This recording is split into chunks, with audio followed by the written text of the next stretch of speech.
All right, Big Ten 2022 predictions. All right, let's go.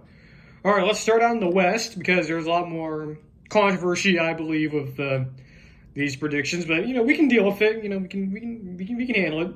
All right, so coming in at the number one spot here as is the Iowa Hawkeyes. At number one, I do believe they will go to Indianapolis. Have them going 10-2, 7-2, reasonably. I think that's a reasonable expectation for Iowa. At number two, this may surprise some folks, but Purdue at number two, 9-3, 6-3. Purdue's got a really good offense coming back. You have Aiden O'Connell coming back. You have, Jeff Brom's really good, offensive coach. And also, Purdue's schedule just works out. I mean, they don't play any of the big teams from the East. And their non-conferences reasonably pretty easy. So that one, Purdue is a sneaky team. I don't think a lot of folks are paying attention to. At number three is Nebraska. They will be improved. Mark my words, they will be improved. 8-4, 5-4. Man, this hurts. Wisconsin's such a big fan of Paul Christian, a really good coach. They've always won 10 games at the very least at Wisconsin since he's been there. This might be one of the worst teams. I think they're going to go 6-6, 4-5 in the conference. I just don't trust the quarterback. I don't know who your running back is. Don't really know. I have a lot of questions about Wisconsin. Numbers 5 through 7 are pretty much self-explanatory. Minnesota, Northwestern, Illinois, those are all. I don't think anyone's predicting them to win the national title or go to Indianapolis, so we'll just move on here to the East. This one's interesting as well. I think this one definitely had more, just less thought into it, but this one's definitely more interesting ones as well. Maybe not as interesting as the division we just did.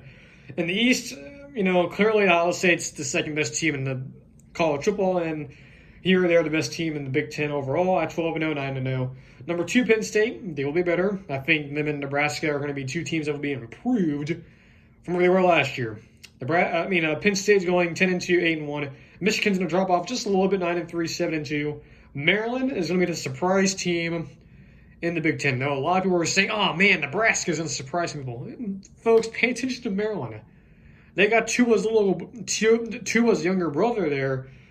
And with some of the transfers they added in, and, I just think they may be a little bit of a better team. That'd be a team that you may not realize is good, but they will be good. So Maryland at 8-4, 5-4. Michigan State taking a step back at 8-4, 5-4. 4-5. Indiana and Rutgers are going to really round out the bottom of the division. They're not very. Indiana is Indiana. They are what they are. Rutgers is always going to be, one of the worst Power 5, P5 jobs in college football and one of the worst teams in college football in general. So, based on these results, I think it's reasonable to say that Ohio State and Iowa will meet in the Big Ten title. I don't know who wins. I'm not going to go that far, like I did with the SEC predictions. I just think those two are the best teams in the, in the Big Ten overall. And really, they're the two teams I feel most confident in. Purdue, could make it in, but they did lose at least one of their receivers from last year's team. And, the East is tough because Ohio State's so loaded. They have great receivers. They have C.J. Stroud coming back, who I really love. They're just too loaded. I think Penn State's going to be a solid number 2. Flip-flop Penn State, Michigan. I think one of those two will finish in the second slot. Easily Rutgers is like that. That's like low-hanging fruit. I'm not even going to explain why. I'm not going to explain any further why Rutgers is where they are. Ditto with Indiana and same thing with Michigan, Michigan State. But I just think, Maryland, I'm going to go on a limb here. I'm going to go, knock on wood, everything. Indiana, Maryland doesn't have any injuries or anything. I think they'll be really good. I think Maryland will go 8-4. I think they'll finish somewhere in the middle of the pack, but that's better than where they've been in the last few years.